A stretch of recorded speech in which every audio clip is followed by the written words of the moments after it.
Mehdi Hassan Miraj, you've won the toss. What have you decided? Well, like to bat first. আজ মিরপুরে এক অসাধারণ জয় দেখল Bangladesh cricket. West ইন্ডিজের বিপক্ষে তৃতীয় ও শেষ ওয়ানডেতে টাইগাররা জয় পেল 179 রানের বিশাল ব্যবধানে। আর এই জয়ের নায়ক দুজন তরুণ ব্যাটার সাইফ হাসান আর সৌম্য সরকার। টস জিতে বাংলাদেশ নেয় ব্যাট করার সিদ্ধান্ত। প্রথম বল থেকেই শুরু হয় রানের বৃষ্টি। ওপেন করতে নামেন সাইফ হাসান আর সৌম্য সরকার। দুজনের মধ্যে যেন এক আলাদা আত্মবিশ্বাস, এক দুর্দান্ত বোঝাপড়া। প্রথম ওভার থেকেই বোঝা যাচ্ছিল আজ কিছু বিশেষ ঘটতে যাচ্ছে। সাইফ খেললেন ক্লাসিক্যাল স্ট্রোকে আর সৌম্য ছিলেন একদম আগ্রাসী। দুজনের ব্যাটে আসে একের পর এক বাউন্ডারি, ছক্কা। দর্শক গ্যালারিতে যেন উৎসব শুরু হয়ে যায়। বাংলাদেশ ক্রিকেটের ইতিহাসে এই জুটি আজ আলাদা জায়গা পেয়ে গেল।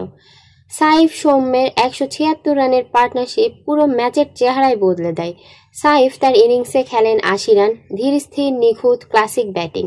আর অন্যদিকে সৌম্য সরকার যেন ঝড় তুলেছিলেন, মাত্র 91 রানে থামেন, কিন্তু তার ইনিংসে ছিল শক্তি, স্টাইল আর সাহস।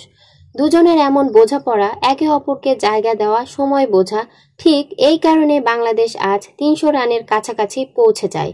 বাংলাদেশের বোলাররাও আজ যেন আগুন হয়ে উঠেছিল। প্রথম থেকেই ওয়েস্ট ইন্ডিজের ব্যাটারদের চাপে ফেলে দেয় তারা। প্রতি ওভারে মিলেছে উইকেট, রান এসেছে ধীরে ধীরে, এমনকি তাদের টপ অর্ডার পুরোপুরি ভেঙে যায় মাত্র কয়েক ওভারের মধ্যে। ওয়েস্ট ইন্ডিজ শেষ পর্যন্ত গুটিয়ে যায় মাত্র 117 রানে। বাংলাদেশ জেতে বিশাল 179 রানের ব্যবধানে। আজকের ম্যাচে সবচেয়ে বড় অর্জন ছিল এই একজুটি সাইফ ও সৌম্য সরকার। তাদের ব্যাটিংয়ে ছিল ঠান্ডা মাথা, পরিকল্পনা আর একে অপরের প্রতি অগাধ বিশ্বাস। সাইফ নিজেদের ছন্দ খুঁজে পেয়েছেন টেকনিক ও নিয়ন্ত্রণে, আর সৌম্য ফিরে পেয়েছেন পুরনো আগ্রাসন ও আত্মবিশ্বাস। এই জুটি প্রমাণ করে দিয়েছে বাংলাদেশ ক্রিকেট নতুন অধ্যায় শুরু হতে যাচ্ছে, যেখানে তরুণরাই সামনের সারিতে নেতৃত্ব দেবে। বাংলাদেশের ভালো দিক: শুরুর জুটির দারুণ সমন্বয়, ব্যাটিংয়ে ধৈর্য ও কৌশল একসাথে কাজ করেছে। ফিল্ডিংয়ে প্রাণচাঞ্চল্য ছিল চোখে পড়ার মতো।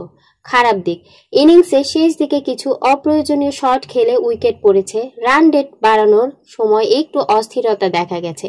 ওয়েস্ট ইন্ডিজের দিক: শুরু থেকে ব্যাটিং বিপর্যয়, বোলিংয়ে কোনো পরিকল্পনা চোখে পড়েনি। ফিল্ডিংয়েও ছিল একাধিক ভুল, যা বাংলাদেশের রান বাড়িয়ে দিয়েছে।